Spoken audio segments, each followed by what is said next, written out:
எல்லாமே சேர்ந்து சார் என் பையன்கிட்ட ஒரு வாக்குமூலம் வாங்கிட்டாங்க சார். நீ இங்கே யார் யாரெல்லாம் போதைப்பொருள் விற்கிறாங்களோ அவங்களுடைய பேர்லாம் சொல்லுப்பா அப்படி சொல்லி கேட்ட உடனே என் பையன் பயந்துட்டு சொல்லி கேட்டதுக்கு என் பிள்ளைகிட்ட எதுக்கு விசாரணை பண்ண வேற ஒருக்கு விசாரணை வைக்கணும்னு கூப்பிட்டுட்டு யார் யார் கஞ்சா விற்கிறாங்கன்னா என் பையன் கஞ்சாவை சார் விற்கிறான். அவன் பயந்துட்டு அங்கே இருக்கிற பசங்க பேரெல்லாம் மென்ஷன் பண்ணி சொல்லிட்டான் சார். இது உனக்கும் எங்களுக்கும் தான் தெரியும், இது ரகசியமாக நாங்கள் வச்சுக்கிறோம், நீங்கள் ஒன்றும் பயப்படாதீங்க, நாங்கள் காட்டி கொடுக்க மாட்டோம், நீங்கள் தைரியமாக போங்கன்ட்டாங்க சார். கிரவுண்டில் வச்சு சார் இரும்பு ஆடாலையும் கத்தியாலையும் குத்தி துடிக்கி என் பையனை கொண்டுட்டானு சார். போதைப் பொருட்களை பறிமுதல் செய்ய வேண்டிய காவல்துறை போதைப் பொருள் வித்த நபர்களை அழைச்சு புகார் கொடுத்தவர் பற்றின தகவலை சொல்லியிருக்கிறாங்க. அந்த கோபத்தில் தான் மாணவர் அமுதனை அந்த கும்பல் அடித்து கொலை செஞ்சுட்டதா அமுதனுடைய பெற்றோர் ஊடகங்களில் பேட்டி கொடுத்துருக்குறாங்க. காவல்துறை ஏன் இவ்வளவு அலட்சியமாக நடந்துக்கிறதுன்னு இந்த அரசு ஒரு விளக்கம் கொடுக்கணும். இனியும் இது மாதிரி சம்பவங்கள் நடக்காமல் இந்த அரசு பார்த்து கொள்ள வேண்டும். மாணவர் அமுதனுடைய கொலைக்கு கண்டிப்பாக நீதி கிடைக்க வேண்டும். சம்பவத்தை பொறுத்த வரைக்கும் சம்பந்தப்பட்ட அந்த மாணவர்களோடு மற்ற மாணவர்களுக்கு ஏற்பட்ட ஏற்கனவே இருந்த ஒரு கோஷ்டி மோதலின் காரணமாக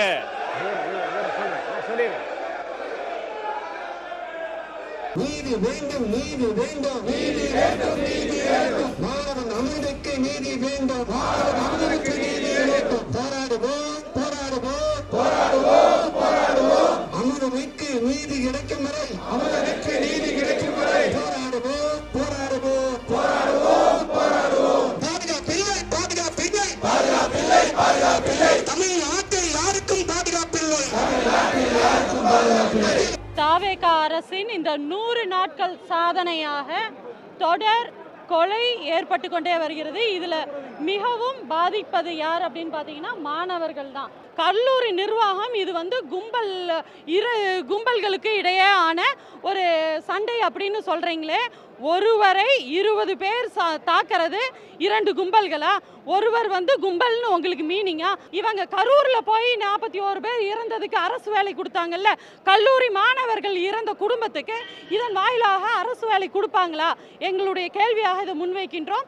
போதையால் தான் இந்த சம்பவம் நடைபெற்றது என்பதை மூணரிப்பதற்காக இது இரு குரூப்புக்கான மோதல் என்று கதை கட்டுவது எந்த விதத்திலும் உபயோகமாகாது. பள்ளிக்கல்வித்துறை அமைச்சருக்கு விஷயங்கள் தெரிந்திருக்க வாய்ப்பே இல்லை. அப்படி இருக்கிற போது அவர் சட்டமன்றத்தில் பதில் சொல்வது இது நாள் வரை இல்லாத நடைமுறை. பொதுவாக இந்த மாதிரி சட்ட ஒழுங்கு பிரச்சனையில் முதலமைச்சர் தான் எழுந்து பதில் சொல்லணும். கல்லூரியில் நடந்த சம்பவத்திற்கு ஒரு பள்ளிக்கல்வித்துறை அமைச்சர் பதில் சொல்கிறார் என்று சொன்னால் அது தட்டி கழிக்கிறார்கள், இதை உதாசனப்படுத்துகிறார் என்ற பொருள். 100 நாள் ஆட்சியில் எல்லாம் ரீல் விட்டுக்கிட்ட ஆட்சி தான் பார்க்குறோம். இவர்கள் ஆட்சி பொறுப்பேற்றிலிருந்து விவசாயிகள் போராட்டம், அரசு ஊழியர்கள் போராட்டம், செவிலியர்கள் போராட்டம், மருத்துவர்கள் போராட்டம் அப்படின்னு போராட்டத்தை தான் பார்த்துக்கிட்டு இருக்கோமா ஒழிய இந்த ஆட்சியில் மக்களுக்கான திட்டங்கள் எதுவுமே பார்க்க முடியல. இந்த விஷயத்தில் அவர் மாணவர்களுக்குள்ள ஏற்பட்ட தகராறு, அவர் அந்த கல்லூரி நிர்வாகம் அந்த சம்மந்தப்பட்ட மாணவரை பரீட்சை எழுதுக்கு மட்டும் அலோவ் பண்ணியிருக்காங்க. அவர் நண்பர் வீட்டில் இருந்திருக்கிறாரு, அவருக்குள்ள ஏற்பட்ட தகராறு, ஏன்னா அது சீனியர் ஜூனியர்னு தகராறு இருந்திருக்கு, அதன் மூலியமாக தாக்கப்பட்டிருக்கிறார். அதுக்கு ஹாஸ்பிட்டல் கொண்டு போய் தேவையான அனைத்து நடவடிக்கைகளும் அனைவரும் ஒரு கைது செய்துட்டே வராங்க. யார் யார் சம்மந்தப்பட்ட அனைவரும் கடுமையான நடவடிக்கை இருக்கு.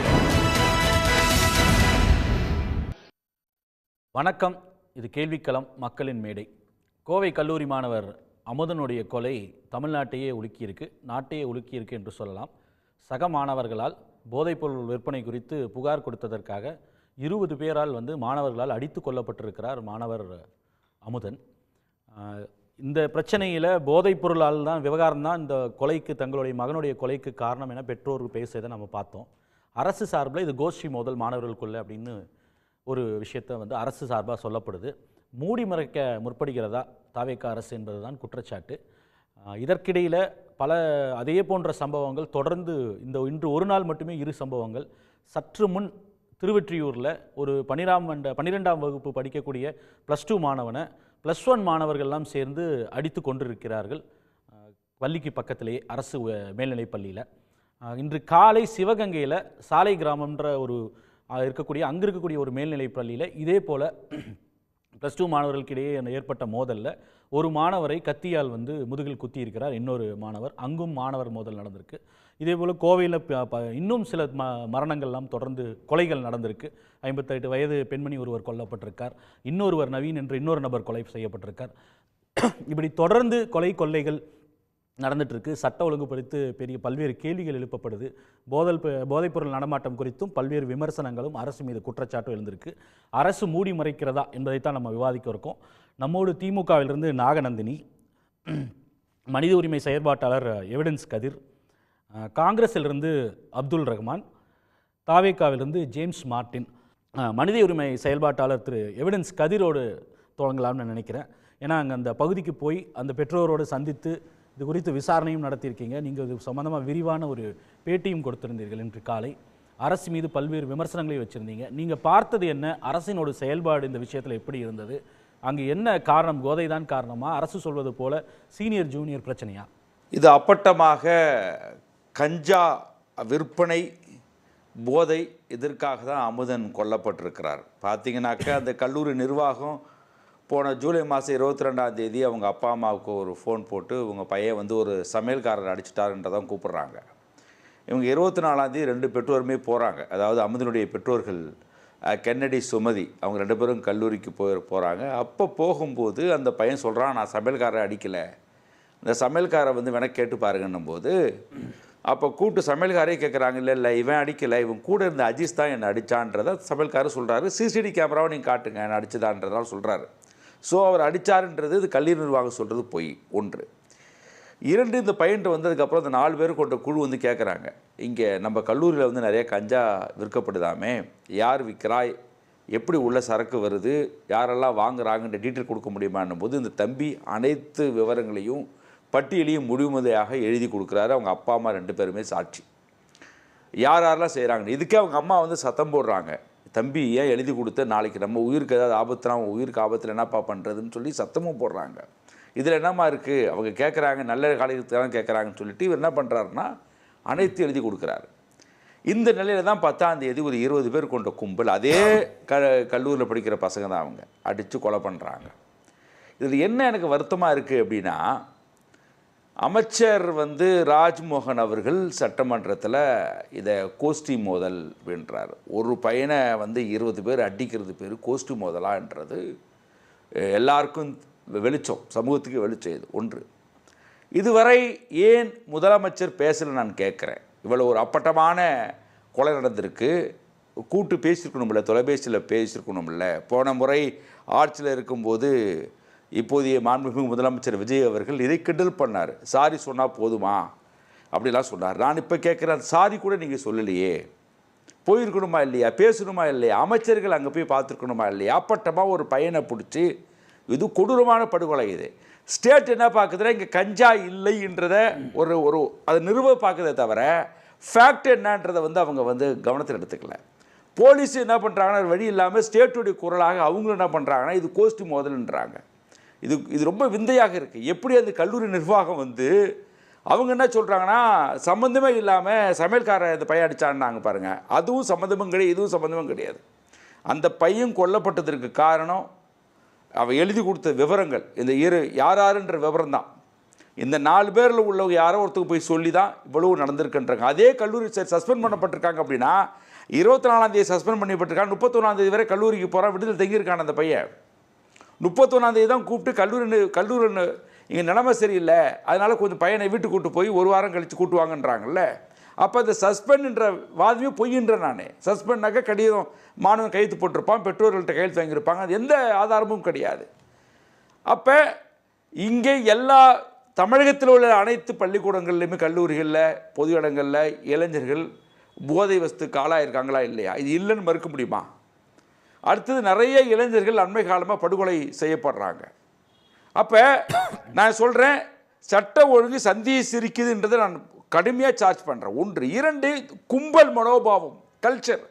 தமிழ்நாட்டில் வந்து ஒரு பையனை 20 பேர் கொண்ட கும்பல், அதே கல்லூரியில் படிக்கிற வந்து இவ்வளோ ராடு, கத்தி, அருவா, உருட்டுக்கட்டை, அந்த கத்தினுடைய பின்பக்கத்தை வச்சு அடித்து சிதைச்சி அவனை கீழே தள்ளி மேலே செருப்பு காலாலே ஏறி மிதிச்சு, இந்த எஃப்ஐஆரில் வர மாதிரி 4 மணிக்கு அவன் சாகலை. அந்த தம்பி 11 மணிக்கு செத்து போயிட்டான். ஏன்னா ஸ்டீமன், அந்த புகார் கொடுத்த ஸ்டீமன் வந்து இவங்க பெற்றோர்கிட்ட சொல்கிறார், தம்பி பையன் வந்து நான் 11 மணிக்கு செத்து போயிட்டான்றாரு.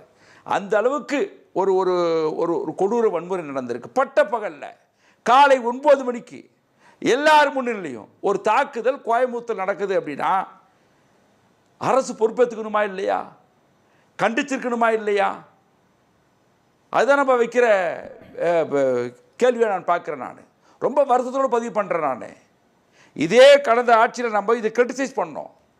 இப்போ இதெல்லாம் நீங்கள் கிரிட்டிசைஸ் பண்ணி தான் இப்போ இந்த ஆட்சிக்கு வந்திருக்கீங்க. யாராவது ஒரு அமைச்சர் போய் பார்த்த இன்றைக்கு காலையிலேருந்து அந்த பெற்றோர்கள் இங்கே என்னோட அலுவலகத்தில் தான் இருக்காங்க, மதுரையில் தங்கியிருக்கிறாங்க. தங்கிட்டு இப்போ தான் 5 நிமிடங்களுக்கு முன்பு தான் அவங்க சொந்த ஊருக்கு போகிறாங்க. நாங்கள் இப்போ அது வந்து இந்த வழக்கை சிபிஐக்கு மாற்றணும்னு சொல்கிறோம். என்ன காரணம்னா தமிழ்நாடு போலீஸ் மேலே எங்களுக்கு நம்பிக்கை கிடையாது. ஸ்டேட் தோற்று போயிடுச்சு. ஸ்டேட் வந்து இதில் பழியை வந்து வேறு பக்கம் திசை திருப்ப பார்க்குறாங்க. கல்லூரி நிர்வாகம் வேறு பக்கம் திசை திருப்ப பார்க்குறாங்க. அரசும் கல்லூரி நிர்வாகமும் நான் சொல்லுகிறேன் கூட்டாக இணைந்து கொண்டு ஒரு ஏழை பையனுடைய மரணத்தை மறைக்க பார்க்குறாங்க. இது எப்படி நம்ம அனுமதிக்க முடியும்? இதெல்லாம் கட்சி தாண்டி கொஞ்சம் பேசுங்க. இது தாவேகா, திமுக, காங்கிரஸ் இதெல்லாம் வேண்டியதில்லை. ஒரு ஸ்டேட் மெக்கானிசம் இது ஆக்ஷன் எடுத்துக்கணுமா எடுத்துக்கக்கூடாதா? ஆறுதல் படுத்திக்கணுமா இது கண்டிச்சிருக்கணுமா கண்டிச்சிருக்கக்கூடாதா? இது எப்படி நீங்கள் சாதாரணமாக 2 விஷயம் சார். ஒருத்தன் தாக்குதலுக்கு உள்ளாகிறான், இன்னொருத்தன் அடிக்கிறான்னா அது பேர் தாக்குதல், அட்டாக்கு. கிளாஷ் என்றது 2 பேரும் மோதிக்கிறது. இவன் 20 பேர் இவன் 20 பேர் சேர்ந்து மோதுறது தான் மோதல். கலவரம் என்றது என்னன்னாக்க இந்த தாக்குதல் பெருசாகி ஆங்காங்கே வந்து வன்முறை வெடிக்கும், அது பேர் தான் கலவரம். இந்த 3த்துக்கு வித்தியாசம் இருக்குது. இதை நீங்கள் கோஷ்டி மோதல் என்று எப்படி இதை வந்து நீங்கள் சப்ப கட்ட முடியும்? ஒரு தலித் மாணவன் அதில் ஈடுபட்ட எல்லாம் என்னன்னு ஒரு காரணம் எல்லா பேரும் எடுத்துருக்குறோம். நான் இதை பொது சமூகத்தில் சொல்கிறத கொஞ்சம் தயக்கமாக இருக்குது.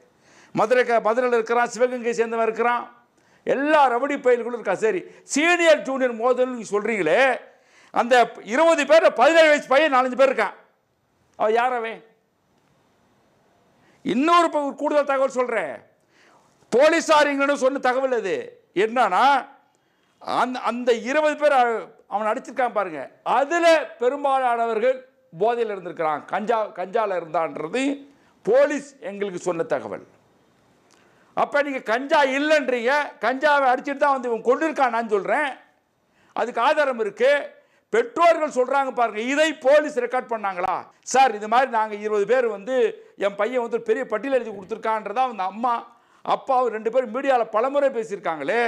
எஸ்பியோ இல்லைன்னா இன்வெஸ்டிகேஷன் ஆஃபீஸர் இப்போ வந்து டிஎஸ்பி, ஏன்னா அவர் தான் எஸ்சிஎஸ்டி ஆக்டினுடைய ஐஓ, அவர் எஸ்சிஎஸ்டி கேஸை இப்போ ஃபைல் பண்ணியிருக்காங்க. அப்படின்றால் இவங்களை அழைத்து பேசினாங்களா?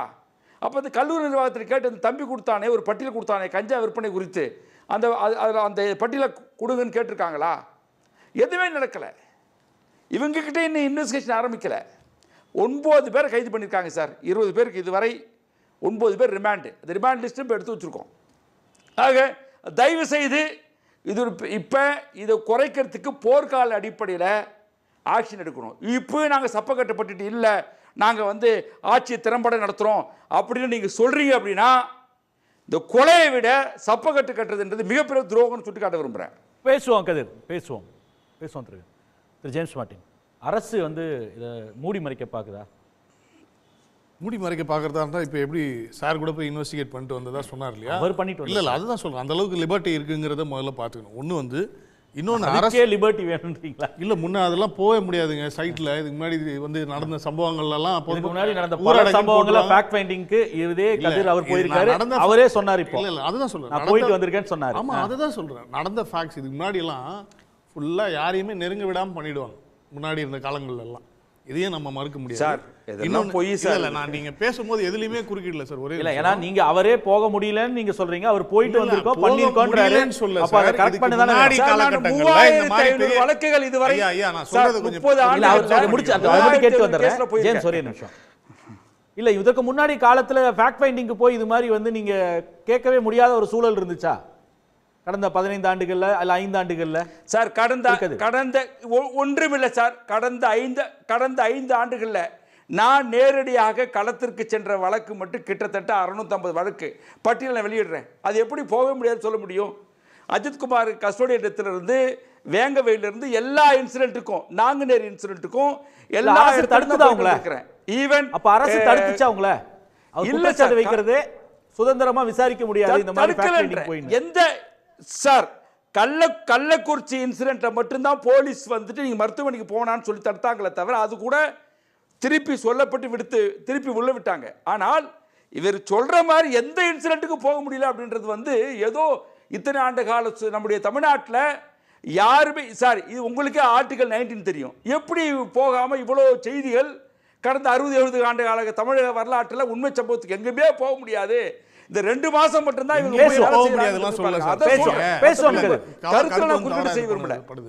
இல்ல நான் சொல்லி முடிக்கிறேன். காம்ப்ளிகேட்டடான இஷ்யூஸ்லாம் வந்து பார்த்தீங்கன்னா போலீஸ் வந்து அந்த அளவுக்கு டிமாண்ட் மெயின்டைன் பண்ணாது. மீடியாலேயே நம்ம பார்த்துருக்கோம். சாருக்கு அந்த அளவுக்கு லிபர்ட்டி அப்பவும் இருந்ததுனாச்சு சந்தோஷம். உண்மை வெளியே வரணும், மாற்று கருத்து இல்லை. அதே மாதிரி இந்த மாணவனுக்கும் சரி அவங்க குடும்பத்துக்கும் ஆழ்ந்த இரங்கலை பதிவு செய்துக்கிறேன். இது யாருக்கு நடந்தாலும் துக்கம்தான். ஆனால் அதே நேரத்தில் அரசு செய்யப்பட்ட மாணவன் கொடுத்த ஸ்டேட்மெண்ட்டில் அந்த பெயர் தீபக்ன்ற பையன் சேர்ந்து நாங்கள்லாம் சேர்ந்து இவர்களை தாக்கணும். காரணம் என்னென்னா அதற்கு முன்னாடி வந்து ஜூனியர்ஸை இவங்க தாக்கினதுனால அவங்க ரூமில் போய் அடித்ததுனால அதுக்கு நாங்கள் பழி வாங்குறதுக்காக பண்ணியிருக்கோன்னு அரசு செய்யப்பட்ட மாணவன் கொடுத்துருக்கான் சார் தகவல்.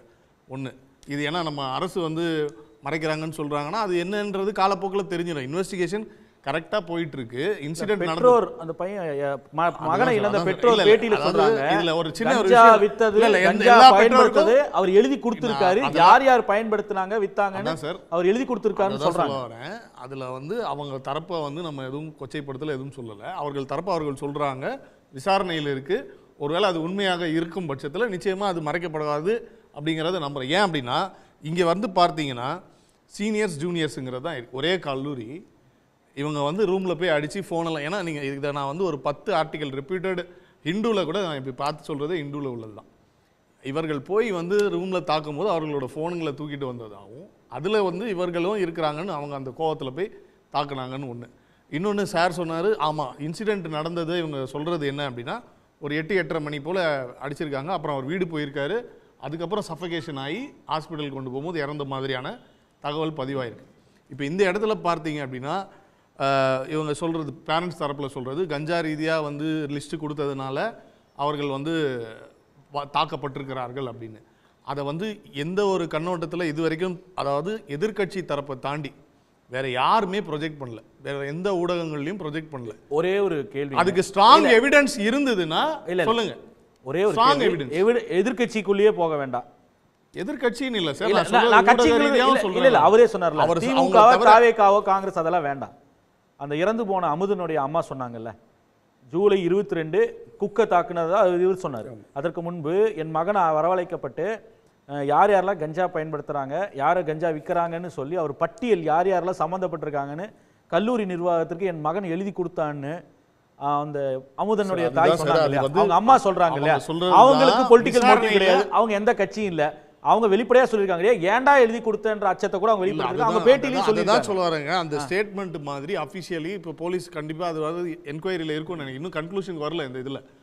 அதாவது 14 பேரில் வந்து 8 பேர் அரெஸ்ட் பண்ணிட்டாங்க, மீதி தலைமறைவு. 6 இதில் எஃப்ஐஆர் போட்டிருக்காங்க அப்படின்றது யதார்த்தமாக எடுத்துக்கணும். இன்னொன்று வந்து இப்போ இந்த அரசாங்கத்தில் கஞ்சா ஒழிக்கணும், அதுக்கப்புறம் மெத்த ஒழிக்கணும்னு தனியாக இப்போ வந்து போலீஸ் ஸ்டேஷன்ஸே உருவாக்குறாங்க. அந்த மாதிரி இங்கே வரும்போதே ஆட்சியில் நாங்கள் இது மாதிரி போதை கலாச்சாரத்தை ஒழிப்போம் அப்படின்னு நிறைய ரைட் பண்ணி நிறைய கேஸ் இல்லை. இவ்வளோ முக்கியத்துவம் கொடுக்குற ஒரு அரசாங்கம் இப்படி இந்த விஷயத்துக்காக வந்து யாரையும் அதே மூடி மறைப்பாங்க. இப்போ நான் உங்களுக்கு ஓப்பனிங்லேயே உங்களுக்கு சொன்னேன்.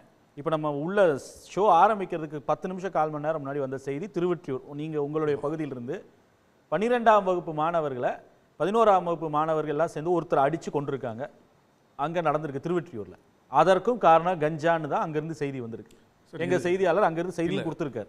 இப்போ அது முழுமையாக விசாரணைக்கு பிறகு தெரியும். ஆனால் 12ஆம் வகுப்பு மாணவரை 11ஆம் வகுப்பு மாணவர்கள் அடித்து கொண்டிருக்காங்க. இன்னைக்கு காலையில் சிவகங்கையில் சாலை கிராமம்ன்ற இடத்துல இருக்கக்கூடிய அரசு மேல்நிலைப் பள்ளியில் இதே போய் மாணவர்களுக்கு நடுவில் மோதல். ஸ்கூல் வளாகத்திலேயே கத்தி எடுத்து இன்னொரு மாணவனை முதுகுல குத்தி இருக்காரு, வேறொரு மாணவர். இதுவும் நடந்திருக்கு. அப்ப இந்த சம்பவங்கள்லாம் நடக்குது இல்ல. இப்போ திருவொற்றியூர்ல கஞ்சாவால ஒரு மாணவர் இப்போ கொலையப்பட்டிருக்காரு. 12ஆம் வகுப்பு மாணவர் கொல்லப்பட்டிருக்காரு. இதே பல சம்பவங்கள் இந்த மாதிரி தொடர்ந்து அங்கங்க நடக்குது. நீங்க கோவையிலயும் நிறைய மர்டர் நடக்குது. இதெல்லாம் வந்து சரிப்படுத்துறோம். கஞ்சாவே இல்ல. கொஞ்சம் நேரம் கொடுத்தீங்கன்னா நான் தெளிவா ஓரளவு இல்ல நான் கேக்குறது கஞ்சா அதாவது ட்ரக் மெனேஸ் இல்ல நாங்க ஒழிச்சிட்டோம் அப்படினும் சொல்றாங்க. அதாவது இது எப்படி நான் சொல்றேன், எல்லாருமே பொதுப்படையா ஒரு கருத்தை சொல்றீங்க. நாங்க வந்து அர்த்த ராத்திரியில எல்லாத்தையும் ஜீரோ ஆக்கிட்டோம்ன்றது வந்து பாசிபிளே இல்லாத விஷயங்கிறது எல்லாருக்கும் தெரியும், மக்களுக்கு தெரியும். அது அரசு தான் சொல்லுச்சு. இருங்க சொன்னது எல்லாம் எதிர்க்கட்சி இல்ல, அரசு. குறைஞ்சிக்கிட்டு வருதுங்கிறது யதார்த்தம். ஒழிச்சிட்டோன்றது வந்து நீங்க எடுத்துக்கிற விதம்னு வச்சுப்பான். அதாவது எல்லா இடத்துலையும் இந்த கஞ்சா எப்படி பரவுச்சு, எத்தனை வருடம். இப்போ இன்னொன்று சொல்றீங்க, 7000 கொலைகள் நடந்திருக்கு 2021 2026 வரைக்கும். நாள் விதிகத்துக்கு 3.72 கொலை, அதாவது ஒரு நாளைக்கு 3.72. இது என்சிஆர்பி ரிப்போர்ட். சரி, அப்போ தினந்தோறும் இங்க கொலைகள் நடக்குதுல 25% இளைஞர்கள் மாணவர்கள் ஈடுபட்டிருக்காங்க இதுக்கு முன்னாடி. அது தொடர்ந்து ஆமா, அதுல காலகட்டத்தில் கஞ்சா போதை இந்த மாதிரி கோஷ்டி தகராறுகள், அதுக்கப்புறம் ஏரியா பிரச்சனை கெத்து அந்த இளைஞர்களை அந்த மாதிரி போயிருக்கிறாங்க. அப்படின்னும் போது இது எல்லா இடத்துலையும் இருக்கு. இன்னொன்று இந்த காலேஜஸ்ல வந்து சீனியர் ஜூனியர் பிரச்சனைகள் இருக்கு. ஆனா இவ்வளவு தூரம் வந்து ஒரு வெப்பன்ஸ் யூஸ் பண்ற அளவுக்கு அவங்க வந்து இல்ல இத சீனியர் ஜூனியர் நீங்க சொல்ல முடியாது, அது விசாரணையில தெரிய வரும். ஆனால் நீங்க திருப்பி சொல்றது எப்படின்னா இல்ல ஜேம்ஸ் வார்டன், நீங்க திருப்பி எதை கேட்டாலும் கடந்த 5 ஆண்டுகள நடந்துச்சு அதனால இங்க நடக்குது அப்படி இதெல்லாம் நடக்காது, எல்லாம் சரி செய்யப்படும்.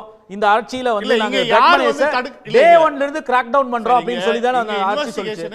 இல்ல நான் கேட்கக்கூடியது டே 1ல இருந்து இன்வெஸ்டிகேஷன் யாராவது தடுக்குறாங்களா? இன்வெஸ்டிகேஷனே தடுப்பாங்க, அது கூட நடக்குமா? இன்வெஸ்டிகேஷன்ல யாராவது இன்வெஸ்டிகேஷனே தடுக்க முடியுமான்னு கேக்குறேன். அதையும் தடுப்பாங்களான்னு கேக்குறேன். பண்ணாமலாம் இருந்திருக்காங்க சார், பல பிரச்சனைகள் எந்த பிரச்சனை இன்வெஸ்டிகேட் பண்ணிருக்காங்க. எந்த பிரச்சனையை இன்வெஸ்டிகேஷன் பண்ணாம இருக்க முடியுமா? திமுக காலகட்டத்திலேயே எந்த ஒரு கேஸ் சொல்லுங்க. அதிமுக காலகட்டத்தில் இல்ல ஏதாவது ஒரு கேஸ் சொல்லுங்க. கம்பேரிசன் சொல்றேன். நான் கேக்குறது ஏதோ ஒரு கேஸ் சொல்லுங்க, இன்வெஸ்டிகேட்டே பண்ணாத ஒரு கேஸ் சொல்லுங்க. அதிமுக காலத்துல 10 ஆண்டு அதிமுக 5 ஆண்டு திமுக காலத்துல ஒரே கேஸ் இன்வெஸ்டிகேட்டே பண்ணாததுல வந்து என்ன நடந்ததுன்றதே வந்து எத்தனை நாள் கழிச்சு வந்தது, அதுக்கு அப்புறம் எவ்வளவு பிரஷருக்கு அப்புறம் வந்தது, அத தான் நான் கேக்குறேன். சரி அப்போ இங்க இப்ப 5 லாக்அப் டெத் நடந்துருக்குல, எதையும் கம்பேர் பண்ணுங்க. 5 கஸ்டோடியல் டெத் நடந்துருக்குல, அதுக்கு அது போதுமா? இல்ல இங்க எங்கயாவது யாராவது ப்ளேம் பண்ணி சொல்லுங்க. இங்க வந்து இன்வெஸ்டிகேஷன்ல ஏதாவது ஒரு முட்டுக்கட்ட போட்டுருக்கு. இப்ப அவங்க அதான் கேட்டாரு, கதிர் கேட்டார்ல, அவர்கள் வந்து கஞ்சா தான் காரணம்னு பெற்றோர்கள் நேரடியா குற்றச்சாட்டு சொல்றாங்க. என்ன சொல்றாருன்னா இல்ல என்ன நான் கேக்குறது நான் சொல்லிறேன். இல்ல இப்போ அவர் கேட்டார் இல்லையா, கஞ்சா தான் ஒரு நிமிஷம் உள்ள வாங்கிக்கங்க, கஞ்சா தான் காரணம்னு வந்து அவர் குற்றச்சாட்டு, அவங்க பேரண்ட்ஸ் குற்றச்சாட்டு வெளிப்படையா அதுதான் காரணம்னு சொல்றாங்கல்ல, அதை அவர் மேற்கோள் காட்டுறாரு. என்ன அடிப்படையில சீனியர் ஜூனியர் பிரச்சனையால மோதலால வந்த மர்டர்னு எடுத்த எடுப்புல எதற்காக வந்து சட்டசபையில வந்து எப்படி வந்து ஒரு ஸ்டேட்மெண்ட் கொடுத்து விசாரிக்க? இது வரைக்கும் இன்வெஸ்டிகேஷன்ல உள்ளது அதுதான். நான் அதனால தான் ஆரம்பத்திலேயே சொன்னேன், 1க்கு 10 நாளிதழ்கள் வந்து வெளியிட்டாங்க. ஆல் ஓவர் இந்தியால வந்த தகவலை தாண்டி சார் ஒரு விஷயம் கொண்டு வரும்போது நிச்சயமா அதுவுமே உண்மையா இருந்தா லைம் லைட்டுக்கு வரட்டும். ஆனால் இதுவரைக்கும் உள்ள தகவல்களை ஒப்பிட்டு பார்க்கும்போது அப்படி சொல்லி ஸ்டேட்மெண்ட் வந்து எதிர்க்கட்சி தரப்புகள்ல இருந்து வைக்கப்படுதே தவிர இல்ல மாற்று கருத்து இருந்தா சொல்லுங்க. இல்ல எதிர்க்கட்சி தரப்பும் திருப்பி அரசியல சுற்றுறீங்க மஜேஷ். இல்ல அதுதான் நடக்குது. இல்ல நீங்க உண்மையிலேயே மாணவர் மீது அக்கறை இருந்தா, மாணவர் மீது அக்கறை இருக்கு, அப்படி இருந்தா எல்லாத்தையும் அரசியல சுருக்க மாட்டீங்க. நீங்க உண்மையில இல்ல ஜேம்ஸ் வார்டன், நீங்க அவங்க பெற்றோர் அம்மா அமுதனோட அம்மா பேசுறது கேட்டீங்களா? அரஸ்ட் பண்ணிருக்காங்க. அமுதனோட அம்மா பேசுறது கேட்டீங்களா? நான் சொல்றேன். அப்ப நீங்க அதை எப்படி அரசியல் கட்சிகள் தான் சொல்றாங்க நீங்க? ஆமா அதுதான் நடக்குது சார்.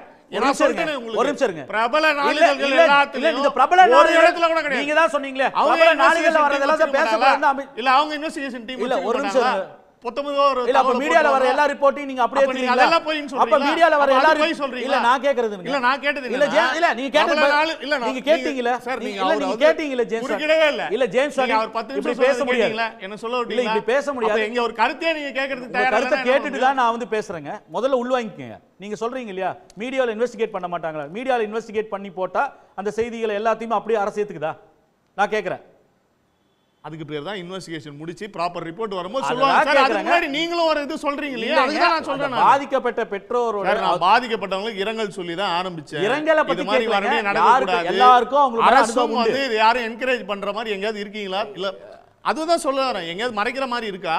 அதுதான் அவர் கேக்குறாரு. அரெஸ்ட் பண்ணிருக்காங்க சார், எஃப்ஐஆர் போட்டுருக்காங்க. இல்ல பேரண்ட் ட்ரக் மெனேஜ்னு சொல்றாங்க. எதற்காக அரசு ஏத்துக்க மாட்டீங்களே? அதாவது ட்ரக்குக்காக இவ்வளவு தூரம் இம்பார்ட்டன்ஸ் கொடுத்து டே டு டேல வந்து இது பண்றவங்க இதுல என்ன இருக்கு மறைக்கிறதுக்கு? பெரிய ட்ரக் கார்ட்டல் இருக்கா? சிண்டிகேட் இருக்கா? இல்ல அரசியல் ரீதியா தாவேகா தரப்புல யாராவது இன்வால்வ் ஆயிருக்காங்களா? இல்ல என்ன சொல்ல வரீங்க? இங்க வந்து நடந்த கிரைமுக்கு உடனடியா ஆக்ஷன் எடுத்திருக்காங்க. அதாவது இதுக்கு முன்னாடி காலகட்டத்தில் எத்தனையோ இளைஞர்கள் இறந்து போயிருக்காங்க இந்த மாதிரி மது போதைகள்ல, இந்த மாதிரி கோஷ்டி தகராறு வெட்டு கொலைகள்ல. வெளியே வரல சார். யாருமே இரங்கல் எதுல வெளிய வரல, எதுல யாரும் பேசப்படல, பொதுவெளியிலே நான் உங்ககிட்ட specific just like that news போயிருக்கு. ஜேம்ஸ் மார்ட்டின் நீங்க சொல்றதுக்கு நான் கேட்கக்கூடியது எந்த இன்ஸ்டன்ஸ்ல நீங்க ஃபர்ஸ்ட் என்ன நீங்க விசாரிக்கவே இல்ல ஒரு வழக்குகள்ல நீங்க ஒரு வழக்கு சொன்னீங்க, ஒரு வழக்கு சொல்லுங்க என்ன ஒரு வழக்கு சொன்னீங்களா சார்? நான் சொல்லிட்டேன் 5 ஆண்டுல ஏதாவது ஒரு வழக்கு உங்களுக்கு உதாரணமே சொல்லிட்டேன். எந்த வழக்கு? லாக் அப் டெத் சொன்னேன் சார். லாக் அப் டெத் எப்படி விசாரிக்காம இருக்க முடியும்? அதுக்கு கேஸ் ரெஜிஸ்டர் பண்ணாம எப்படி இருக்க முடியும்? எப்படி விசாரிக்காம இருக்க முடியும்? எத்தனை நாள் ஆச்சு? இங்க எத்தனை நாள் ஆச்சு? இது டே 1 லாக் அப் டெத் கண்டிஷன் ஆயிடுச்சு இல்லங்க. டே 1ல வந்ததா இல்லீங்களா? இல்ல நான் கேக்குறது உங்களுக்கு புரியலன்னு நினைக்கிறேன். அதாவது எந்த வழக்கையும் விசாரிக்காம இருக்க முடியாது, வழக்கு பதிவு பண்ணாம இருக்க முடியாது. இன்னொன்னு உங்களுக்கு ஒரு சின்ன உதாரணம் சொல்றேன். அதாவது தூத்துக்குடியில லாக் அப் டெத் நடந்தது அதிமுக காலகட்டத்தில். சரி, அன்னைக்கு பார்த்தீங்கன்னா அன்றிருந்த முதல்வர் அவர்களே வந்து என்ன சொன்னாருன்னா இந்த மாதிரி ஒரு விஷயம் இல்லை அப்படின்னு. அதுக்கப்புறம் அப்போ எதிர்கட்சியாக இருந்த திமுக அதுக்காக குரல் கொடுத்து போராடி மக்களோடு சேர்ந்து அந்த விஷயம் வெளியே வந்தது. இப்போ இதே மாதிரி இப்போ நீங்கள் பண்ணுறீங்க, உண்மையிலே உண்மை இருக்குதும் பட்சத்தில் நிச்சயம் ஒரு நாள் வெளியே வரதான் போகுது. ஆனால் அது வரைக்கும் நரேஷன் அது. சரி, அன்னைக்கு அவருக்கு உடல்நிலை சரியில்லாம தான் இறந்து போனாங்க பெனிக் செவராஜ்னு சொன்னாங்க. அதுக்கப்புறம் எதிர்க்கட்சி திமுக பிரஷரால இன்னைக்கு கண்டிஷன் வந்து அவர்களுக்கு ஆயுள் தண்டனை கிடைச்சிருச்சு அந்த சாத்தாங்குளம் மர்டர்ல. அதே போல இன்னைக்கு எதிர்க்கட்சிகள் பிரஷரால தான் அரசு வந்து இருந்து உண்மையை வர வைக்க முடியும்ன்றத சொல்றீங்க. அப்படியே சொல்லல, தானாவே செய்றாங்க.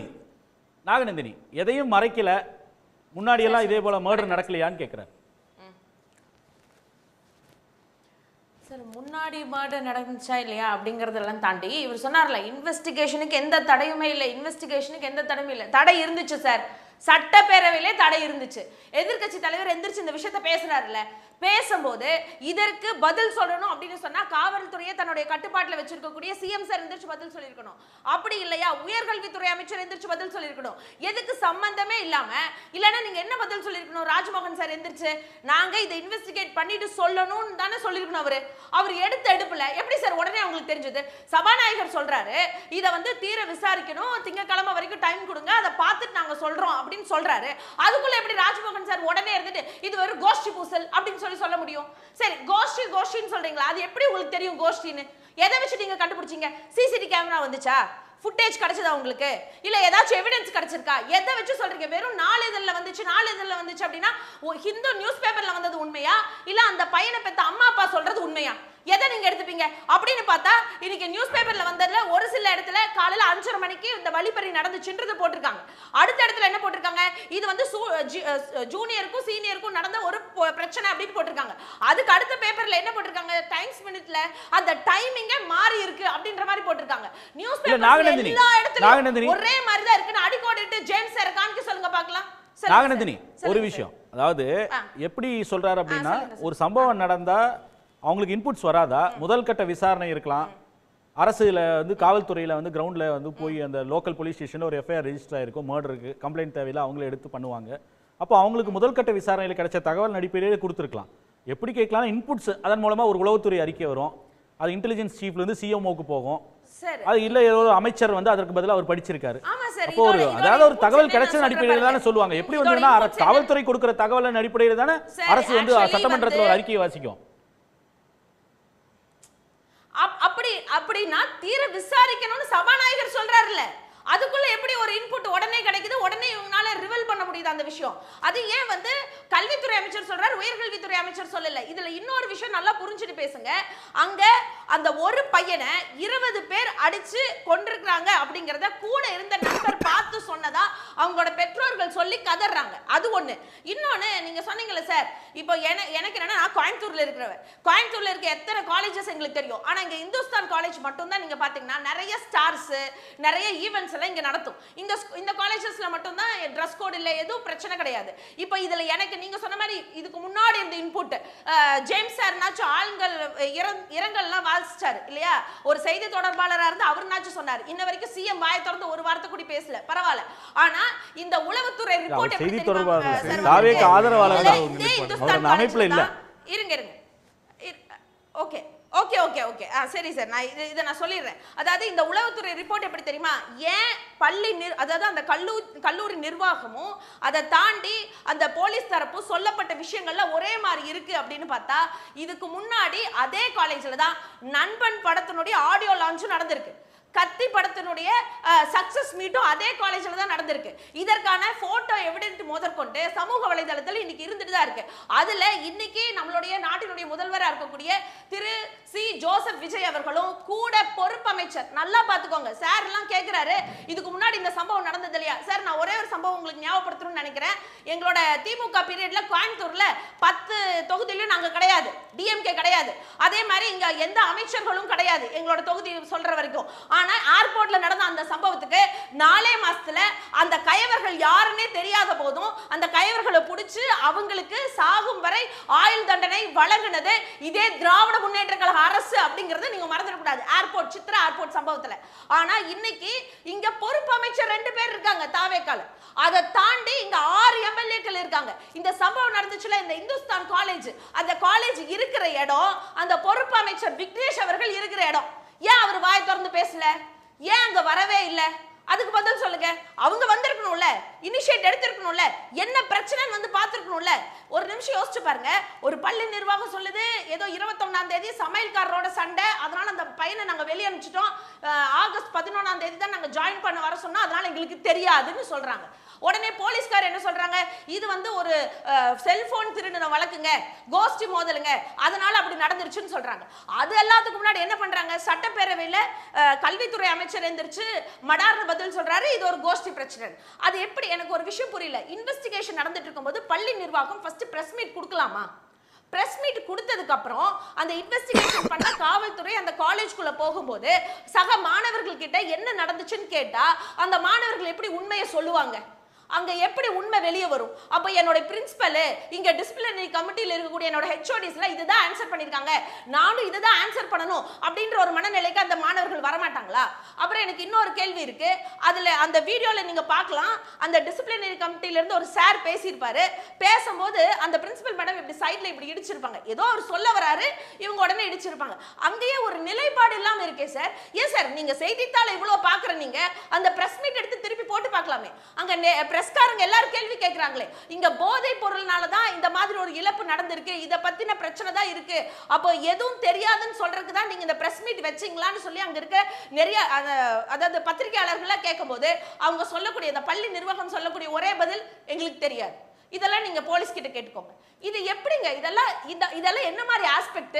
இதெல்லாம் நீங்க எப்படி சார் சரின்னு சொல்லி நியாயப்படுத்துவீங்க? ஏன் சார் உயர்கல்வித்துறை அமைச்சர் வாயை திறக்காம இருக்காரு?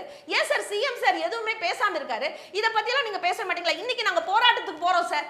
அந்த இடத்துல நாங்க கேக்குறோம், நீங்க சொல்றீங்கல்ல இன்வெஸ்டிகேஷன் பண்றதுக்கு நாங்க விடுவோம், எதிர்க்கட்சிக்கு உண்மையை பேசுறதுக்கும் நாங்க விடுவோம் அப்படின்னு சொல்லி சட்டப்பேரவையில எங்களோட எதிர்க்கட்சி தலைவர் கேட்டா அதுக்கும் சபாநாயகர் பேச வேணாம்னு சொல்றாரு.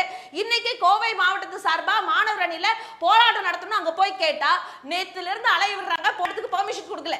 நைட்டு 10:30 மணிக்கு மேல வந்து சொல்றாங்க, கிட்டத்தட்ட ஒரு 11:30 மணி ஆயிடுச்சு. மாவட்ட செயலாளர் சொன்னது, தளபதி முருகேசன் அவர்கள் சொன்னது, அங்க காலேஜுக்கு முன்னாடி போராட்டம் நடத்தக்கூடாதுன்னு சொல்லி காவல்துறை வந்து ரிக்வெஸ்ட் பண்றாங்க. என்ன சார் உங்களுக்கும் இன்னைக்கு இருக்கக்கூடிய தாவேக அரசுக்கும் இந்துஸ்தான் காலேஜுக்கும் என்ன லிங்க் இருக்கு? என்ன உங்களுக்கு இருக்கு? ஏன் அங்க முன்னாடி போராட்டம் நடத்துற? பேசுவோம் நாங்க பேசுவோம். இன்னும் 2 விருந்தினர்கள் இருக்காங்க, நான் பேசிட்டு வரேன். இருக்க மாணவர்களுக்காக தான கேக்குறோம். அங்க இல்ல சார், அங்க போராட்டம் நடத்தி முடிக்கிறதுக்குள்ள உள்ள வர்றதுக்கு கூட காவல்துறை அனுமதிக்கல. ஒரு குறிப்பிட்ட பேர் பேசுவோம். அது இன்னொரு பிரச்சனை. அது சம்பந்தமா இன்னைக்கு ஒரு வழக்கு கூட உயர்நீதிமன்றத்துல வந்து பேசுவோம். அப்துல் ரஹ்மான், எதற்காக உள்ளூர்ல அங்க இருக்கக்கூடிய ஒரு அமைச்சர் கூட போய் பார்க்கல? திமுக அரசுல இந்த மாதிரி ஒரு சம்பவம் நடந்தப்போ இன்றைய முதலமைச்சர் அன்று போய் நேரடியாக போய் பார்க்கிறார். இது மாதிரி ஒரு பாதிப்பு ஏற்படும் போது இப்போ முன்னைய ஆட்சிகள் எல்லாம் அமைச்சர்களே நேரில் போய் பார்த்துருக்காங்க. இப்போது விசாரணை நடந்துட்டு இருக்கும்போது அவசரமாக அதற்கான மோட்டிவையெல்லாம் வந்து காலேஜ் நிர்வாகமே சொல்ல வேண்டிய தேவை என்ன இருக்குது? பல கேள்விகள் எழுப்பியிருக்காங்க. அதாவது இந்த வழக்கில் வந்து சகோதரி பேசும்போது சொன்னாங்க, பேச வேண்டிய அமைச்சர் வந்து நான் சட்டமன்றத்தில் வந்து பேசாமல் அமைதியாக இருக்கிறாரு, ஆனால் அதே நேரத்தில் இன்னொரு அமைச்சர் வந்து ஏன் வந்து பேச மாட்டுறாரு, ஏன் வந்து களத்துக்கு வரல அப்படின்னு சொல்லி சகோதரி கேட்டாங்க. மரியாதைக்குரிய எதிர்க்கட்சி தலைவர் உதயநிதி ஸ்டாலின் அவர்கள் இந்த விவகாரம் வந்தவுடனே அந்த பெற்றோர் கொடுத்த பேட்டியை பார்த்து அவர் சட்டமன்றத்தில் வந்து அந்த கேள்வி எழுப்புறாரு, இந்த மாதிரி ஒரு விஷயம் நடக்குது, இது நடக்கக்கூடாதுன்னு பேசுறாரு. ஆமாம், கவனம் சொல்றாரு. அப்போ சபாநாயகர் என்ன சொல்றாங்கன்னா, இல்லைங்க இதை நம்ம திங்கக்கிழமை பேசிக்கலாம் அப்படின்றப்ப அப்போதைக்கு அவங்க கிட்ட என்ன தரவுகள் இருந்துச்சோ நீங்கள் அதை கரெக்டாக சொன்னீங்க. ஏங்க அவங்க கிட்ட ஒரு ரிப்போர்ட் வந்திருக்கவங்களா, அந்த ரிப்போர்ட்டை வந்து அவங்க சொன்னாங்க அப்படின்னு சொன்னீங்க, அதை தான் அவர் சொன்னார். மற்றபடி அந்த விஷயத்தில் வந்து இந்த விவகாரத்தை அரசு எவ்வாறு அணுகுகிறது அப்படின்றத பார்த்தீங்கன்னா இது ஒரு ஃபாஸ்ட் ட்ராக்காக தான் அணுகிட்டு இருக்காங்க. இதை பற்றி நாங்கள் தீர விசாரிப்போம், விசாரிச்சு இன்னும் உண்மையை சொல்லுவோன்னு ஏன் சொல்லல? ராஜ்மோகன் சார் ஏன் அத பத்தி பேசல? அவர்தான் வந்து பயங்கரமா மாணவர்களுக்காக சப்போர்ட் பண்ணி பேசுவாரு. ஓகே மாணவர்களை கேட்றோம். கண்மணிகள் அவர் சொல்லிட்டோம் அப்படி நல்லா பேசுறாருல, ஏன் அந்த வார்த்தையை சொல்ல? விசாரிச்சு சரி, சொல்லுவோம், ஓகே. ஏன் சொல்லல? சகோதரி வந்து நான் கேட்றேன் நாகநந்தி. சகோதரி தூரத்துல இருந்து பேசுறீங்க, நான் குறுக்கிட்டா நீங்க யார் subject பேசுறது கேட்காது, வாங்க. அதனால சொல்லிக்கிறேன். அதாவது வந்து விசாரணை என்பது அன்னைக்கு சம்பவம் நடந்த அன்னைக்கு சட்டமன்றம் இங்கே நடந்துட்டு இருக்கு, எல்லா மினிஸ்டர் எல்லாருமே இங்கே தான் இருக்காங்க, அதனால தான் அது சட்டமன்றத்திலேயே அந்த விவகாரம் எதிரொலிக்குது. இரண்டாவதாக நடந்த சம்பவத்தை எந்த ஒரு சூழலிலும் தாவேக்கா அரசாக இருந்தாலும் சரி, எதிர்க்கட்சிகளாக இருந்தாலும் சரி, கூட்டணி கட்சிகளாக இருந்தாலும் சரி, ஒரு மாணவர் இறந்து போயிருக்காரு, அதுவும் கொடூரமான முறையில் அடித்து கொல்லப்பட்டிருக்காரு, ஒரு உயிர் போயிருக்கு, வாழ வேண்டிய ஒரு ஜீவன். யாரும் அதை நியாயப்படுத்தலை. அந்த சம்பவம் அந்த இடத்தில் நிச்சயமாக நடந்திருக்க கூடாது. யார் அந்த தவறை செய்தார்களோ, யார் குற்றவாளிகளோ, அது எவ்வளவு பெரிய ஆளாக இருந்தாலும் அவர்கள் நீதிக்கு முன்பு நிறுத்தப்பட்டு தண்டனை வழங்கப்பட வேண்டும் என்பதில் தான் எல்லா ஸ்டாண்ட்லேயும் இருக்காங்க. குறிப்பாக இப்போ தாவேக்கா அரசியல் நடந்திருக்கு. இதுக்கு முன்னாடி ஒரு சகோதரர் எவிடன்ஸ் சார் பேசும்போது சொன்னார், பட்ட பகலில் 9 மணிக்கு கோயம்புத்தூரில் ஒரு கொலை நடக்கிறது. சார் இது வந்து சட்ட ஒழுங்கு சார்ந்த பிரச்சனை. உங்களுக்கு நான் உதாரணமாக விஷயத்தை நான் சொல்லணும் அப்படின்னு கேட்டிங்கன்னா, அவர் அதான் சொன்னார். இதில் சொல்லிடுறேன். 2024 இங்கே மாநில கல்வி மாணவராக இருந்தக்கூடிய திரு ரஞ்சன் அவர்களை வந்து பார்த்தீங்கன்னா ரூட் தள பிரச்சனையில் வந்து பச்சையப்பா கல்லூரி மாணவர்கள் அடித்து கொண்டுடுறாங்க. அப்போது இருந்த அரசு அதற்கான விசாரணை மேற்கொண்டது, கைது செய்தது, தண்டனை வாங்கி கொடுத்தது. குறிப்பாக நான் மதிக்கக்கூடிய முன்னாள் முதல்வர் மரியாதைக்குரிய ஐயா கருணாநிதி அவர்கள் ஆட்சி காலத்தில் 1994 தான் இந்தியாவே திரும்பி பார்க்கக்கூடிய நாவரசு வழக்கு நடந்துச்சு. அப்பதான் இந்த ராகிங்ன்றதுனா என்ன, எப்படி ஒரு கொலையை கொடூரமா செய்திருக்கார்கள் என்பதை இந்தியாவே திரும்பி பார்த்த வழக்கு 1996 டிசம்பர் மாதம் நடந்துச்சு.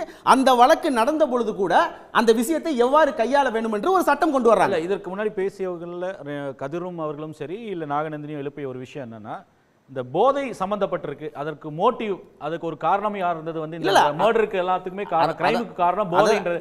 அதை எப்படியாவது வந்து கவர் அப் பண்ணணும், இல்ல அதை வந்து மட்டுப்படுத்தணும்ன்ற ஒரு இன்டென்ஷன் இருக்கு. அவங்க இன்ஃபேக்ட் காம்ப்ளிசிட்டி கூட சொன்னாங்க. இல்ல காலேஜ் நிர்வாகத்துக்கும் அததான் நான் வந்து நான் அப்படியே கண்டினியூவா சொல்லிட்டு வரேன். ஏதோ மாணவர்கள் இடையூறு, அவங்க எல்லாருமே மாணவர்கள் தான். இறந்து போனவர் ஒரு மாணவர். இதுல வருத்தமான விஷயம் என்ன, அடித்து கொண்டவர்களும் மாணவர்கள் சொல்றீங்க பார்த்தீங்கன்னா, இதுதான் வந்து ஒரு சமூகம் எப்படி இருக்கு. நம்ம மாணவர்கள் இந்த நாட்டை யாரை நம்பி நம்ம ஒப்படைக்க போறோமோ அந்த மாணவர்கள் இப்படி இருக்காங்கன்னா, இது ஒரு உளவியல் சார்ந்த பிரச்சனையும் கூட. நீங்க இப்ப சொல்லும்போது சொன்னீங்க, ஒரு பள்ளிக்கூடத்துல சாலி கிராமத்துல வந்து ஒரு பையன் 11ஆவது வகுப்பு பையனை வந்து சாலை கிராமத்துல வந்து ஒரு பையன் சிவகங்கை மாவட்டம் அடிச்சு கொண்டுட்டான்னு சொன்னீங்க. இல்ல கொல்லல, குத்திட்டாரு. அத கொன்னது வந்து இப்ப திருவற்றியூர்ல சாயங்காலம் அதுவும் மாணவர்கள் தான். அப்ப உளவியல் ரீதியாகவே அரசும் இதற்கு பொறுப்பேற்க வேண்டும், மறுக்க கூடாது. அதே நேரத்தில் ஒரு பள்ளி மாணவர்களுக்குள்ள இப்படிப்பட்ட குரூர எண்ணங்கள் எப்படி ஏற்படுது, பள்ளிக்கூட மாணவர்களுக்குள்ளேயும் ஏற்படுது, காலேஜ் மாணவர்களுக்குள்ளேயும் ஏற்படுது. போதை உள்ள இருக்கான மறுக்க முடியாது. ஏனென்று கேட்டீங்கன்னா, நீங்க ஒரு முக்கியமான விஷயத்த சொல்றீங்க. ஒரு உளவியல் ரீதியான பிரச்சனை, மாணவர்களுக்குள்ள ஏன் இந்த மாதிரி ஒரு வயலன்ட் டெண்டன்சி வருதுன்றது ஆராயணும், மாற்று கருத்து இல்லை. ஆனா இப்போ முக்கியமா இதுல கேட்க வேண்டியது, இந்த மாதிரி ஒரு பிரச்சனை எழுப்பப்படும் பொழுது இமீடியட்டா போய் வந்து முந்தைய அரசுல இது நடக்கலையா, அப்போ இவ்வளவு கொலைகள் நடந்தது, இல்லை வந்து இதற்கு இந்த மாதிரி இது சம்பந்தமா தாவேக்கா சார்பாக அதிகாரப்பூர்வமாக பேசக்கூடியவர்கள், இல்லை இது சம்பந்தமா அமைச்சர்கள் பதில் அளிப்பவர் கூட முன்னாடி வந்து ஆட்சியில் வந்து ட்ரக் இருந்துச்சு அதனால இப்போ நடக்குது அப்படின்னு சொல்றது இருக்குல்ல. லா அண்ட் ஆர்டர்ன்றது வந்து டே ஒன்லேயே வந்து சரி செய்யப்பட வேண்டியது, முதல் நாளே. அதற்காகத்தான் வந்து ஒரு ஒரு தேவரான டிரான்ஸ்ஃபரிங் ஸ்ப்ரீ அதிகாரிகளை தொடர்ந்து பல இடங்களில் மாற்றிருக்கிறாங்க. காரணம் வந்து இவர்களை போட்டால் சிறம்பட செயல்பட முடியும். ஏன் இப்போ அந்த சட்ட ஒழுங்கை கட்டுப்படுத்துறதுல வந்து ஒரு கம்ப்ளீட் ஃபெயிலியரா? அதனால தான் வந்து தொடர்ந்து இது மாதிரி வந்து ட்ரக் ப்ரிவலன்ஸ் ஒன்று அரசு சொல்றபடி பார்த்தா இது ட்ரக்னால நடக்குது, முந்தைய ஆட்சியில் இருக்குன்னா அப்போ முந்தைய ஆட்சியில் இருந்த ட்ரக் மேனேஜ் இப்பவும் தொடருது, போதை கலாச்சாரம் தொடருதுன்னு அர்த்தம். அதை வந்து அரசு கட்டுப்படுத்தல, அதில் தோல்வி அடைஞ்சிருச்சுன்னு அர்த்தம். அது இல்லை அப்படின்னா அதை தாண்டி வந்து அப்போ எதற்காக இந்த மாதிரி கிரிமினல் டெண்டன்சிஸ் மாணவர்களுக்கு வருதுன்றதையும் அதையும் அரசு தானே கட்டுப்படுத்தணும். இந்த ரெண்டையும் கேட்கும்போது ஆட்டோமேட்டிக்காக போய் பழைய ஆட்சியில் இத்தனை மர்டர்ன்றதுக்குள்ள சுருக்கிக்க முடியுமா? பேசலாமா? சொல்லுங்க. ரைட். ஏன்னா எங்களுக்கு கொஞ்சம் பேச நேரம் கொடுத்துருங்க. அதாவது நாங்க ஏன் நாங்க ஏன் அந்த பழைய கோட்பாடு கேட்கறது வேலை சொல்லிடுங்க. நாங்க ஏன் இவ்வளவு பழைய கோட்பாடை சொல்றோம்னா, இப்ப மரியாதைக்குரிய வந்து விருந்தினர்கள் பேசும் பொழுது பட்டப்பகலில் கோயம்புத்தூரில் இப்படி ஒரு சம்பவம் நடக்குது, சட்ட ஒழுங்கே இங்க வந்து கெட்டு போச்சு அப்படின்னு சொல்றப்ப, ஆனா ஒரு குறிப்பிட்ட விவகாரங்கள் 1, 2 வழக்குகள் 3 வழக்குகளை பார்த்து ஒரு மாநில அரசினுடைய சட்ட ஒழுங்கு கெட்டு போயிடுச்சு நீங்க சொன்னீங்கன்னா, நான் உங்களுக்கு விவரம் தருகிறேன். 2023 பிப்ரவரி 12, 13 சகோதரி நான் பேசும்போது இந்த பொறுமை இல்லைன்னா, அவங்க சகிப்புத்தன்மை இல்லை என்றால் நாங்க என்னதான் செய்யறது? இல்ல நீங்க நான் பாத்துக்கிறேன். நீங்க அவங்க இல்ல இல்ல அவங்க நீங்க கமெண்ட் பண்ணாதீங்க. அது 2023 பிப்ரவரி 12 நான் வரேன். பிப்ரவரி 12, 13 உங்க கருத்து கேட்க வரேன். நான் வெயிட் பண்ணுங்க, கொஞ்சம் வெயிட் பண்ணுங்க. பிப்ரவரி பிப்ரவரி 12, 13 2 நாட்கள்ல 48 மணி நேரத்துல 2 கொலைகள் அதே கோயம்புத்தூர்ல நடக்குது. மரியாதைக்குரிய சகோதரர் பட்டப்பகலில் கொலை நடக்கலாமான்னு கேட்கிறாரு. நீதிமன்ற வளாகத்தில் வெட்டி கொல்லப்படுறாரு. நீதிமன்ற வளாகத்துல கோகுல் அவர்கள் வெட்டி கொல்லப்படுறாரு. சார், இது வந்து சட்ட ஒழுங்கு சார்ந்த பிரச்சனை. இது வந்து இந்த அரசு அந்த அரசும் கிடையாது. நான் உதாரணம் சொல்றேங்க, நவம்பர் மாசம் அந்த வழக்குல நீதிமன்றத்தில் ஆதாரான காவல்துறை கடந்த 10 வருடங்களில் 2024 சொல்றாங்க டிசம்பர் மாசம், கடந்த 10 வருடங்களில் மாணவர்கள் மீது 231 வழக்குகள் அடிதடி சம்பந்தமாக பதிவு செய்யப்பட்டிருக்குன்னு சொல்றாங்க. இது உளவியல் சார்ந்த பிரச்சனை. கேளுங்க சகோதரர். இல்ல சுருக்கமா சொல்லுங்க. இன்னும் பாலமுருகன் கருத்து நான் கேட்கவே இல்லை. கருத்து சுருக்கமா. இல்ல நான் ஒன்று இல்லை நான் என்னன்னா, அவர் என்னன்னா ஒரு ஸ்டேட் வந்து ரெஸ்பான்ஸ் பண்ணுறதுல இருக்குது. அதாவது என்னென்னா நீங்கள் என்ன சொல்கிறீங்க அப்படின்னா, பட்ட பகலில் நிறைய நடந்திருக்குன்றது இருக்குங்க. ஸ்டேட் வந்து ஒரு இஷ்யூக்கு எப்படி ரெஸ்பான்ஸ் பண்ணுறதுன்னு இருக்குது. நான் அதுதான் கேட்குறேன். நீங்கள் இந்த இஷ்யூக்கு எப்படி ரெஸ்பான்ஸ் பண்ணுறீங்க? மூமெண்ட்டு ஊடகங்கள் வந்து அட்ரஸ் பண்ணுவாங்க. ஸ்டேட்டுன்றது பதில் சொல்கிற கடப்பாடு இருக்குது. நான் வந்து நான் ஆரம்பத்தில் உங்களுக்கு தெளிவாக சொன்னேன், நான் தாவேக்கா திமுக என்ற பாலிடிக்ஸ்குள்ளே போக விரும்பலன்னு சொன்னேன். இருந்தாலும் நீங்கள் சொல்கிறதுக்காக சொல்கிறேன், பல இப்போ இருக்கக்கூடிய அமைச்சராக இருக்கட்டும், முதலமைச்சராக இருக்கட்டும், தமிழகத்தில் பட்ட பகலில் சட்ட ஒழுங்கு சந்தி சிரிக்குதுன்னு பேசினாங்களா இல்லையா? பேசியிருக்காங்கல்ல. அப்போ தான் ஒரு ஆட்சிக்கு வருகிற போது அதை தடுக்க வேண்டிய கடமை பொறுப்பு அந்த ரெஸ்பான்ஸ் வந்து ஸ்டேட்டுக்கு இருக்கா இல்லையா? அதுதான் நான் சொல்ல வரேன். ரெண்டு. இன்னொன்று போலீஸ் இன்வெஸ்டிகேஷன் ஒன்று இருக்கு, விக்டிம் ஃபேமிலி ஒன்று சொல்றாங்கல்ல. விக்டிம் என்ன சொல்றாங்களோ அதை வந்து ஸ்டேட் ரெஸ்பான்ஸ் பண்ணணுமா இல்லையா? நான் போலீஸ் சொல்றதா கேட்பேன், அதுதான் அரசாங்கத்தோட கடமை. அப்படின்னா பெற்றவங்க 2 பேரும் என் பையன் வந்து கஞ்சாவால் கொண்டிருக்கான்னும் போது அதை கேட்க உங்களுக்கு காது கேட்கல, அதை கேட்க உங்களுக்கு வந்து மனசு இல்லை அப்படின்னா நீங்க எதை மறைக்க பார்க்குறீங்க? அதாவது என்னன்னா, நாங்கள் நல்ல அரசு, இங்கே கஞ்சா இல்லை, நீட்டாக இருக்கோன்ற ப்ரொஜெக்ஷனை நீங்கள் வெளிக்காட்ட பார்க்குறீங்க. அதுதான் நான் சுட்டி காட்ட விரும்புகிறேன். மற்றபடி நீங்கள் பட்ட பகலில் எதுவுமே நடக்கலையா, இப்படி நம்ம வாதம் வச்சுக்கல, எதுவுமே தீர்க்க முடியாது. நீங்க எது பேசவே இல்லை. இப்போ மட்டும் ஏன் கேட்குறீங்க? அப்படி கேட்க முடியுமா? சரி, ஓகே சுருக்கமா சொல்லுங்க. நீங்க பேசும்போது அமைதியா அரசு ரெஸ்பான்சிபிலிட்டி ஏத்துக்கணும்னா அதேதான் நம்ம அண்ணா எவிடன்ஸ் அண்ணனுக்கு தான் நான் சொல்றேன். அண்ணன் 2022 1690 கொலை வழக்குகளும் 2023 1650 கொலை வழக்குகள் இருக்கு. ஒரு நாளைக்கு 4.5 கொலைகள் நடந்ததா இதற்கு முன்பு இருந்த அரசு கிட்ட ஒரு ரெக்கார்டு இருக்கு. அதுதான் பொறுப்பேற்று தான் அறிக்கை. ரைட், ஓகே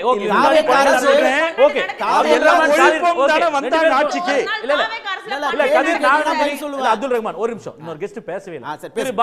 திரு பாலமுருகன், முன்னாடி இருந்தக்கூடிய அரசுகளையும் கொலைகள்லாம் நடந்திருக்கு அப்படின்ற ஒரு குற்றச்சாட்டை வைக்கிறாங்க. எந்த மூடி மறைக்கிறது என்னமும் இல்லை அப்படின்னு. அதே மாதிரி ட்ரக் விவலன்ஸுக்கு பழைய அரசு தான் காரணம்னு அந்த குற்றச்சாட்டு வைக்கிறது இருக்குல்ல, அமைச்சருடைய பேட்டியில் அது இருக்கு. அப்போ இது சரியான அணுகுமுறையா? அரசினுடைய அப்ரோச் சரியா? இது மக்களுக்கு நம்பிக்கையை கொடுக்குமா? இல்லை, இப்போ இந்த தாவேக்கா அரசு வந்த பின்னாடி உலகத்தில் சூரியனுக்கு கீழே தமிழ்நாட்டில் என்னென்ன நடக்கிறதோ எல்லாவற்றிற்கும் திமுகவை ஒரு குற்றமாக சாற்றுகின்ற ஒரு போக்கை நான் பார்க்குறேன். அதுபோன்று ஒருவரை ப்ளேம் பண்ணி போகின்ற ஒரு அரசியல் என்பது மக்களிடமிருந்து தனிமைப்பட்டு போயிடும். நீங்கள் வந்து ஒரு ஆட்சிக்கு வந்துட்டீங்க. ஆட்சிக்கு வந்த பொழுது 2 விஷயங்கள் மிக முக்கியமானது. ஒன்று, குற்றம் செய்தவர்களை சட்டத்தின் முன்னால் நிறுத்துவது என்பது ஒன்று. மற்றொன்று, குற்ற தடுப்பு நடவடிக்கைகளில் ஈடுபடுவது, ப்ரிவென்ஷன் ஆஃப் கிரைம் என்று சொல்வது மிக முக்கியமான ஒன்று. இது 2ம் காவல்துறையினுடைய ஆட்சியாளர்களுடைய மிக முக்கியமான ஒரு பங்கு. ஆனால் இந்த வாதம் எதை நோக்கி போய்கொண்டிருக்கிறது என்றால், நீ யோகியமா நான் யோகியமா, உங்கள் ஆட்சி நடைபெறவில்லையா என்பதை போல அது பல போய்கொண்டிருப்பதை நான் பார்க்கிறேன். ரொம்ப வேதனையாக நான் சொல்கிறேன். முதல்ல வந்து நீங்கள் வந்து ரொம்ப அடிப்படையை ஒன்றை புரிந்து கொள்ள வேண்டும். பாதிக்கப்பட்டவர்களை எப்பொழுதுமே நீங்கள் வந்து குற்றம் சாட்டுவதை கைவிட வேண்டும். அது ரொம்ப ரொம்ப அடிப்படையில் ஒன்று. யார் பாதிக்கப்பட்டார்களோ அவருடைய வேதனைகளை, அவருடைய கோரிக்கைகளை, அவர்கள் சொல்லுகின்ற நியாயங்களை நீங்கள் செவிமடுத்து கேட்க வேண்டும். அது மிக மிக அடிப்படையில் ஒரு நல்லாட்சிக்கு ரொம்ப அழகான ஒன்றாக இருக்கும் என்று நான் கருதுகிறேன். குற்றம் சாட்டப்பட்டவர்கள் மீது இதை எப்படி அதை அணுகுவது என்பது மற்றொன்று. ஒரு ஆட்சியாளர்கள் என்பது வந்து ஒரு குற்றம் நடைபெறுகிறது என்று சொன்ன உடனேயே அதை வந்து ஊடகங்களிலும் மற்ற விவாதங்களிலும் அல்லது அரசியல் கட்சிகள் அதை அரசியல்படுத்துவதன் மூலமாக அந்த ஆட்சியிலே தான் அத்தனையும் நடக்கிறது என்று சொல்வது எதை நோக்கி போகும் என்று என்னை போன்ற மனித உரிமையாளர்கள் பயப்படுகிறோம் என்று சொன்னால், இதன் மூலமாக அந்த குற்றம் சாட்டப்பட்டவர்களை ஏதேனும் செய்து இந்த ஆட்சி நல்ல பெயரை பெற்றுவிடுமோ என்ற அச்சம் ஒவ்வொரு முறையும் எனக்கு வருகிறது. நான் ஒரு மனித உரிமை செயல்பாடுகளில் இருக்கின்ற காரணத்தினால், உதாரணமாக கோவையில் நடைபெறுகின்ற ஒரு குற்றமாக இருக்கட்டும், அதற்கு அந்த மக்கள், பெண்கள், சாதாரண மக்களுடைய உணர்வு என்னவா இருக்கும்? நீங்கள் உடனே அவனை அடித்து தூக்கில் போடுங்க, அவனை நீங்கள் பண்ணுங்க, நீங்கள் அமைதியாக இருக்கீங்க, சினிமாவில் எல்லாம் செய்கிறீங்க, ஏன் நீங்கள் நிஜ வாழ்க்கையில் செய்யலை, இப்படி என்று பொதுமக்களுடைய பொது புத்தியில் அப்படி இருக்கும். அப்படி பேசப்படுகின்ற பொழுதெல்லாம் ஒரு குற்றத்தை ஒரு ஊடகங்கள் அவ்வளவு ரொம்ப ஹைக் பண்ணி பேசுகின்ற பொழுது, ஒருவேளை இந்த ஆட்சி அந்த குற்றம் சாட்டப்பட்டவனை நீதிமன்றத்தின் முன்னால் நிறுத்தி, சட்டத்தின் முன்னால் நிறுத்தி, அவனுக்கு சட்டப்பூர்வமான தண்டனை வாங்கி தருவதற்கு பதிலாக இவர்களே அதை கையில் எடுத்துக்கொண்டு ஒரு ஃபேக் என்கவுண்டரை செய்து நல்ல பெயரை பெற்றுக்கொள்வார்களோ என்று நான் உண்மையே அச்சப்படுகிறேன். ஒவ்வொரு சமயத்திலும் நான் அச்சப்படுகிறேன். இந்த கன்சர்னை, இந்த சென்சிட்டிவிட்டியை தயவு செய்து நீங்கள் அந்த அர்த்தத்தோடு புரிந்து கொள்ள வேண்டும். ஒவ்வொரு முறை ஒரு வழக்கு என்பது குற்ற வழக்கை அப்படி குளோரிஃபை செய்கின்ற பொழுது ஒரு புறம், அல்லது அதை பற்றி இந்த நாங்கள் மிக சிறப்பாக ஆட்சியை செய்தோம், மற்றவர்கள் சிறப்பாக செய்யவில்லை என்று ஒரு வாதம் வருகிறது. இன்னொரு பக்கம் ஆட்சியில் இருப்பவர்கள் அதை வேறு ஒரு வகையாக திசை திருப்புகிறார். இது அங்கே நடைபெறவில்லையா, ஒவ்வொரு நாளும் இப்படி நடைபெறுகிறது என்று. எனவே இதை நான் ரொம்ப கரிசனத்தோடு அணுக வேண்டும் என்ற ஒரு கருத்தை நான் சொல்கிறேன். சட்டத்தின் முன்புதான் தீர்வு வர வேண்டும். சட்டம் இல்லாமல் சட்டத்தை கையில் எடுத்துக்கொண்டு காவல்துறை சட்டத்திற்கு புறமான எதையும் செய்யக்கூடாது. ஆனால் குற்றத்தை தடுப்பது என்பது காவல்துறையினுடைய பிரதான ஒரு நோக்கம். அதை செய்ய வேண்டும். கல்வி நிலையங்களில், பள்ளிகளில், கல்விக்கூடங்களில், கல்லூரிகளில், இந்த கல்வி சார்ந்த சூழல்களில் மாணவர்களுக்கு எதிரான ஒரு மனப்பான்மை, மாணவர்களுடைய சமூக அக்கறையற்ற மனப்பான்மை, அல்லது கல்வி சாராத ஒரு மனப்பான்மை, வெளியே சமூகத்தில் இருக்கின்ற மனப்பான்மை தொடர்ந்து எதிரொலித்து கொண்டிருப்பதை நாம் பார்க்கிறோம். ரொம்ப எதிரொலித்து கொண்டே இருக்கு. அது சாதி ரீதியாக எதிரொலிக்கிறது, அல்லது போதைப்பொருள் பழக்கங்களின் காரணமாக கூட்டு சேர்ந்து ஒரு மாணவனை தாக்குவது என்ற அளவிலே எதிரொலிக்கிறது, அல்லது குழு மனப்பான்மை என்று சொல்லுகின்ற கோஷ்டியாக சேர்ந்து தனக்கு எதிராக இருக்கின்ற மாணவனை தாக்குவது என்ற அளவில் அது எதிரொலிக்கிறது. ஏதோ ஒரு வகையில் அது கல்விக்கு சாராத, கல்விக்கு பொருந்தாத, கல்விக்கூடங்களில் இருக்கக்கூடாத ஒரு மனநிலை இது தொடர்ந்து வந்து கொண்டே இருக்கிறது. இதை ஆக்கப்பூர்வமாக தீர்ப்பதற்கான ஆக்கப்பூர்வமான அணுகுமுறைகள், ஆக்கப்பூர்வமான சிந்தனைகள், ஆக்கப்பூர்வமான வழிகாட்டு நெறிமுறைகளை நாம் வகுக்க வேண்டிய அவசியம் இருக்கிறது. அது எல்லோருக்கும் இருக்கிறது. ஏற்கனவே அது போன்ற வழிமுறைகளை எல்லாம் நீதிபதிகளுடைய கமிஷன், குழுக்கள் போட்டு அதை வைத்திருக்கிறார்கள். ஆனால் ஆட்சியாளர்கள் அதை என்ன செய்கிறார்கள் என்றால், அதனால் ஒரு குழுவுக்கு பாதிப்பு வந்துவிடும், அதனால் ஒரு சமூகத்தை சார்ந்தவர்கள் கோபமடைந்து விடுவார்கள், எனவே நாங்கள் அதை நடைமுறைப்படுத்த மாட்டோம் என்று தட்டி கழித்து விட்டு, அதை புறக்கணித்து விட்டு ஒவ்வொரு நாளும் நடக்கிறோம். கல்விக்கூடங்கள் சொல்லுங்க திரு பாலமுருகன். அதாவது முதலமைச்சரே போயிட்டு இப்போ இந்த போதை ஒழிப்பு பேரணி போறாரு, போய் மாணவர்களுக்கு அது சம்பந்தமான ஒரு உறுதிமொழியை எடுக்க வைக்கிறார் கல்லூரிக்கு போய். இதெல்லாம் அவருக்கு ஏற்கனவே அந்த இளைஞர்கள் மத்தியில் இருக்கக்கூடிய அந்த செல்வாக்கு, அவருடைய பேச்சுக்கு இருக்கக்கூடிய அந்த தாக்கம், இதெல்லாம் மட்டுப்படுத்தாதா, அந்த இதெல்லாம் குறைக்காதா, அவர்களை நல்வழிப்படுத்தாதா? ஏன்னா இப்போ கொஞ்ச நேரத்துக்கு முன்னாடி நம்ம பார்த்தது கூட 11வது படிக்கக்கூடிய 10 மாணவர்கள் 12வது படிக்கிற ஒரே மாணவனை பஸ் ஸ்டாண்டு கூட்டு போய் திருவெற்றியூரில் அடிச்சு கொண்டிருக்காங்க. இதை எப்படி நம்ம புரிஞ்சுக்கிறதுனே தெரியல. அந்த உளவியலும் சரி, இது என்ன காரணத்தினால இதெல்லாம் வருதுன்றதே ஒரு பெரிய, உண்மையிலே ஒரு சீரியஸான ஒரு உளவியல் ஆய்வுக்கு உட்படுத்த வேண்டிய ஒரு விஷயம். இது சமூக உளவியல் ஆய்வுக்கு உட்படுத்தணும். இதை ஒரு முதலமைச்சர் செய்யக்கூடிய தாக்கத்தை கடந்த ஆட்சியின் போது நிச்சயமாக கடந்த ஆட்சியின் போது காவல்துறை என்ன செஞ்சாங்க அப்படின்னா, இதே மாதிரி நீங்கள் ஒரு கல்விக்கூடத்தில் எல்லாத்துக்கும் ஹாஸ்டல் ப்ரொவைட் பண்ண முடியாது, அவங்க வெளியே தான் ரூம் எடுத்து தங்குவாங்க. இந்த வெளியே ரூம் எடுத்து தங்குற இடங்களில் என்ன நடக்குதுன்னா, தன்னுடைய கல்லூரியில் படிக்கின்ற மாணவர்களை சீனியர்ஸ் போய் ரூமில் போய் ரூம் ஏறுறது அப்படின்னு ஒரு கல்ச்சர் இருக்குது. அதை நீங்கள் யதார்த்தத்தை புரிஞ்சுக்கணும். ரூம் ஏறுறது, போய் அவன்கிட்ட பணத்தை பிடிக்கிட்டு போதைப் பொருட்களை பயன்படுத்துவது என்பது இருக்குது. அதனால் நிறைய தகராறு வருது.